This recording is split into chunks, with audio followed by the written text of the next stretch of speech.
All right, shalawam. First off, I want to say all praises to Yahawah, bahasham Yahawashi, bahasham Quadash. Double honors to our apostles and elders of GMS, to the elect on the work in sincerity and in truth, shalawam. Nazar Khad here. This is GMS Precepts. So this show is going to be on I don't know the title yet, but you know I'm going to touch on the Bible, the scriptures, the Most High, the prophets are repetitive. All right, they repeat each other constantly.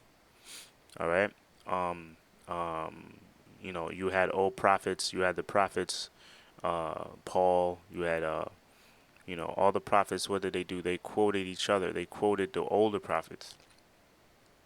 Hell, even the Lord, Yahawashi, what did he do? He quoted the old prophets, right? Because at that time, when the Lord was on the scene, the the New Testament was being played out. Okay, so they had nothing. They couldn't quote the New Testament. They had to what? They had to quote the Old Testament. All right, and the prophets, they what? They constantly quoted each other, right? So let me just go into it. The first scripture I have here, as you see on the screen, is Romans 15:4, right? And if you bring that to today, we constantly repeat ourselves as well. That's the moral. That's the whole premise of the show, right? We constantly repeat ourselves because the the Bible is a very repetitive book. Okay, and the only way to understand it is you have to link the precepts together. But um, even in those precepts, they just repeat the same thing. They repeat the same point. All right, and also the reason why we're so repetitive, or we repeat ourselves today, is because we speak of prophecy. Okay, and there are only a few, and we're gonna keep speaking about it until it comes to pass. Okay, so example of that is Noah. He was repetitive. He kept repeating the same thing. What? The Most High is gonna destroy this land, this earth, and everybody in it by water. Okay, he kept repeating himself until what? Until it came to pass. Matter of fact, let me get something real quick. Let me get Ezekiel 33 and the last verse. This is Ezekiel 33, verse 33. And when this cometh to pass, and what's gonna come to pass? The prophecies that we speak about. All right, World War III. That's gonna come to pass. The RFID chip. That's here already. Excuse me. That's here already, but it's gonna be forced upon the people. All right. Um, the RFID chip, or the scriptures known, or it's known in the scriptures as what? The mark of the beast. That's going to come to pass, right? So it says, when this cometh to pass, lo, it will come, then shall they know that a prophet hath been among them. That's what a prophet does. He repeats himself. All the prophets, what did they do? They repeated themselves until that prophecy came to pass, right? Because that's the jobs. That's the prophet's job, is to be repetitive. Okay. Anyway, let me go to Romans 15:4. It says, "For whatsoever things were written aforetime were written for our learning, that we through patience and comfort of the scriptures might have hope." Okay, so this was written for our learning. That's why the prophets, what they do? They always constantly went back to the old prophets. Okay, they constantly went back to further understand certain things, further understand scriptures, and also that's how you teach. Okay, okay. You always get. I got this quote from Apostle Gabar. He said, he says, repetition is a father of skill. Right? How you get better at something and how you perfect something is what? Keep repeating it. Okay, that's when it sticks in. That's when it becomes one nature, or you can do things without thinking about it too much, or put little effort into it. Right? Repeating. Also, Bruce Lee, he had that quote: I fear not the man who practices 1,000 kicks 1,000 times. I fear the man who does one kick, who practices one kick 1,000 times." Right? Because repetition is a father of skill. Right? So I read that again. For whatsoever things are written aforetime were written for our learning. What are the things that are written aforetime? The prophecies. Okay. The history also. The history is a we can look back into the history of the scriptures and see how they went through it. That will guide and that will guide us through anything that we go through. Any situation that we go through, we say, you know what, let's go back. The Lord dealt with temptation. I'm dealing with temptation right now. Let me go back and see how the Lord dealt with it, or see how the other prophets dealt with it. Okay? Why? Because it's written for our learning, that we through patience and comfort of the scriptures might have hope. Right? So second scripture is 2 Timothy 3:16. All scripture is given by inspiration of the Most High, and is profitable for doctrine, for reproof, for correction, and for instruction in righteousness. I just said that, if there's any situation that you go through, you can always look at how the prophets dealt with that situation.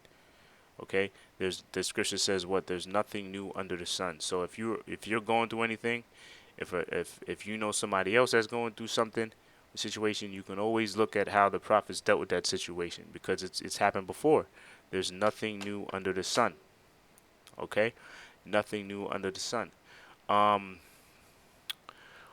had mentioned the precepts. I might as well, let me get this scripture as well, because I mentioned precepts. That's how you see the way this scripture, the way this Bible is written, it's an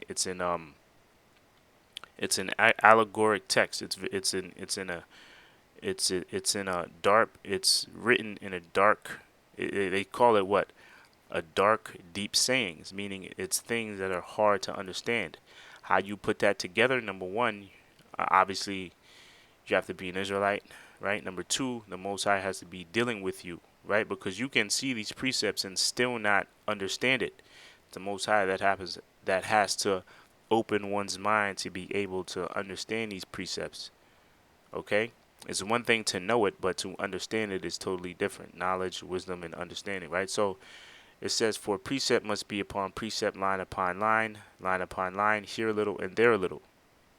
Okay? And that's how one understands this allegoric book. It's through its precepts. You have one scripture, you have one precept, you link it with another one, and they both say the same thing. One says it's slightly different, but you put them together, and that's when you understand it more. Okay, that's when you understand it more, right? So that's how this is how the Most High, this is how He laid it out for us. This is how He allowed us to understand it. Okay, first it was through these words, how you can link other precepts together, and also ultimately it's done by the Most High allowing you to understand that scripture, right? So that's pretty much my point. The prophets, the Bible, is a repetitive book. The prophets of old were repetitive, and the prophets of today are repetitive, right? GMS, Great Millstone, we mainly speak about that RFID microchip. Why? Because that's one of the next major prophecies to come to pass, or the force institution of that microchip, right? Because it's already here.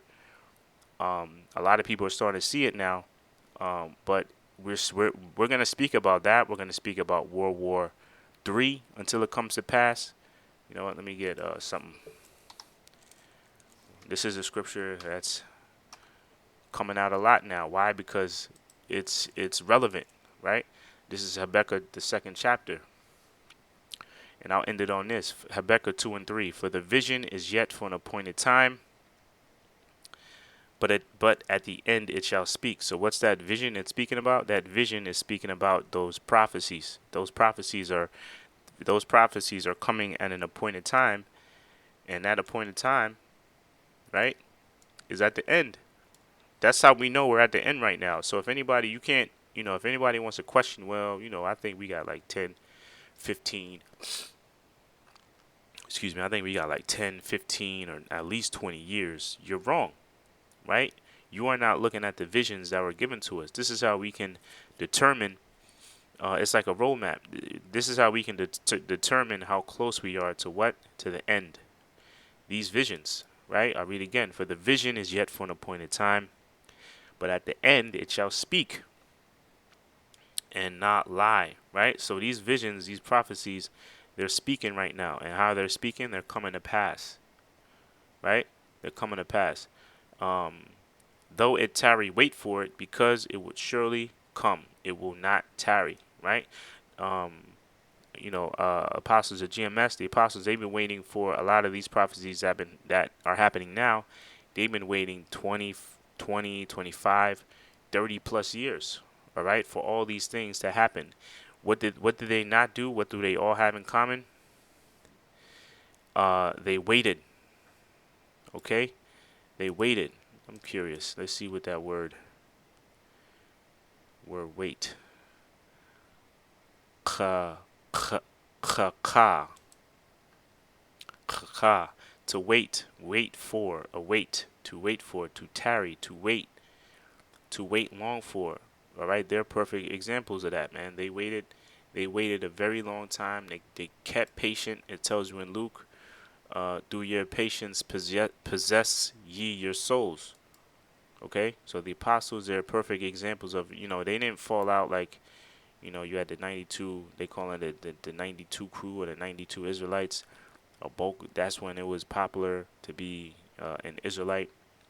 And then that 2000 prophecy came along, and you had a lot of people that gave the Most High an ultimatum. Okay, they gave the Most High an ultimatum, believe it or not. All right, if things don't if you don't return now, Lord, I'm out, which is madness. But what did they not do? They did not wait. In your patience possess your soul, right? Though it tarry, wait for it, because it will surely come. It will not tarry. All right, so that's pretty much it. Lord willing, you brothers and sisters, Lord willing, you brothers and sisters were edified. Until the next show, shalawam.